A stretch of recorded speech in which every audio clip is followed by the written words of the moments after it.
Next सवाल दिया क्या है, तीसरा, अभाज्य गुणनखंड की विधि द्वारा निम्नलिखित पूर्णांकों के मासा और लासा ज्ञात कीजिए। तो चलो शुरू करते हैं। पहला दिया हुआ है 12, 15 तथा 21, तो इसे हमें गुणनखंड विधि से हल करना है। तो यहाँ हम लिख लेते हैं हल, ठीक है। तो लिखेंगे 12, पहले लिखते हैं 12 का, 12 को तोड़ लेते हैं, फिर 15 को, फिर 21 को, ठीक है। इसे हमें गुणनखंड विधि से तोड़ना है। गुणनखंड विधि तो आपको पता ही होगा। तो यहाँ जैसे 12 में 2 गुणे 2 गुणे 3, 3 दूना 6, दूना 12, ठीक है। इसी प्रकार से इसे तोड़ते हैं।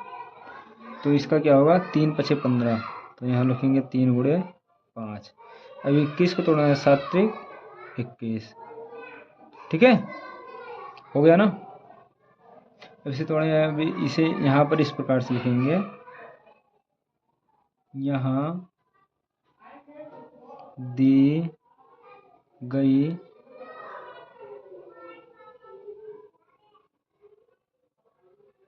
संख्याओं का उभयनिष्ठ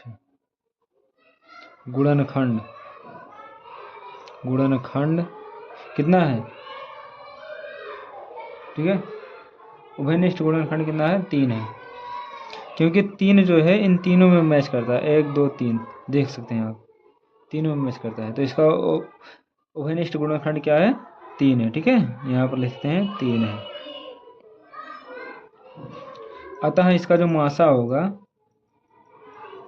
मासा यानी कि SCF हमारा कितना होगा, 12 और 15 और 21 का हमारा मासा जो होगा वो 3 ही होगा, क्योंकि तीनों में जो मिलेगा वही उसका मासा होगा, ठीक है। तो इसका मासा ये हो गया। और हमारा लासा जो है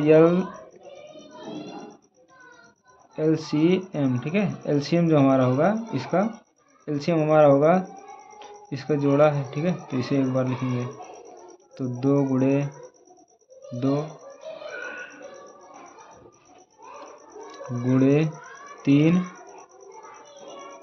गुणे 5 गुणे 7, बाकी एक भी जो इसका जोड़ा है नहीं मिलता है। तो इसका हमारा क्या होगा, 2 दूना 4, 3 12, 5 60, 7 420, 60 7 420, ठीक है। हमारा जो इसका LCM हुआ इतना और LCF हुआ इतना, ठीक है। अब अतः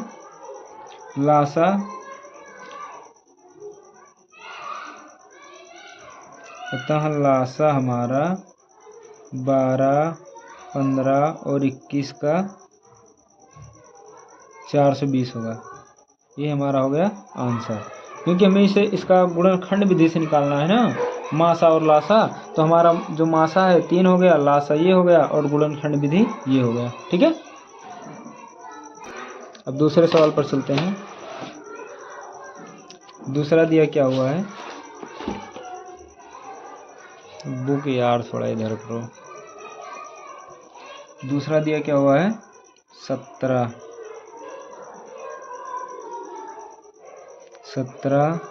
23 तथा 29, ठीक है, यही है। अब इसे हम पहले गुणनखंड विधि से तोड़ लेते हैं। तो 17 का गुणनखंड विधि क्या होगा, 23 का क्या होगा और 29 का क्या होगा, हमें यही करना, ठीक है, गुणनखंड विधि से। तो आप लोगों को पता ही होगा कि 17 का भी 17 ही होगा और 19 का भी 19 होगा, मैंने 29 का भी 29 होगा और 23 का भी 23 होगा, ठीक है। तो इसीलिए इनका सभी का वही होगा। तो इसे हम इस प्रकार से लिख सकते हैं, LCM गुणनखंड विधि तो ये हो गया। तो हमें LCM इनका कितना हुआ, 17, 23 और 29 का LCM हमारा हुआ 1, क्योंकि सभी का 1 आया है। और सॉरी, LCM 1 नहीं होगा यार, सॉरी गलती हो गया, इन सभी का क्या नाम है, गुणा करना पड़ेगा।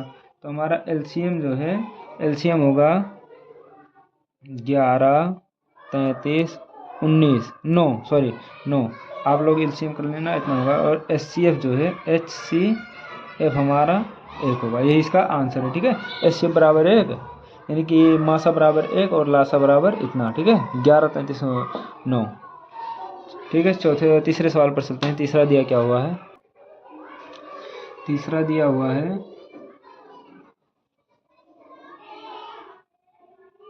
8, 9 और 25, यही है तीसरा।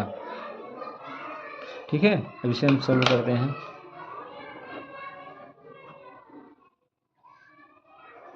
तो हमारा 8 का होगा 2 दूना 4 दूना 8, ये होगा 8 का।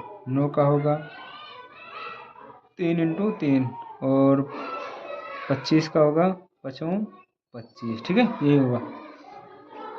अब इसे हम इस प्रकार से भी लिख सकते हैं, आप लोगों को तो ये पता ही होगा। इसे हम इस प्रकार से भी लिख सकते हैं और इनको हम इस प्रकार से लिख सकते हैं और इनको हम इस प्रकार से भी लिख सकते हैं।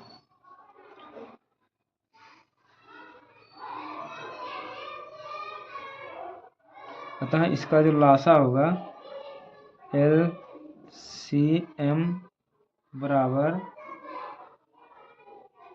इतना इंटू 3 का पावर 2 का पावर 5। तो इसका लासा जो हुआ वो हमारा हुआ 1800। आप इसका लासा निकाल लीजिएगा, 1800 ही होगा। और तथा मासा सभी में एक एक बार आया, ठीक है, इसमें भी एक जॉइंट मिलता है, ठीक है, तो इसका मासा भी 1 होगा।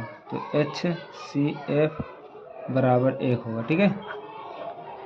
तो हमारा मासा 1 आया और लासा 1800। अब चलते हैं सवाल नंबर 4 में क्या दिया हुआ है।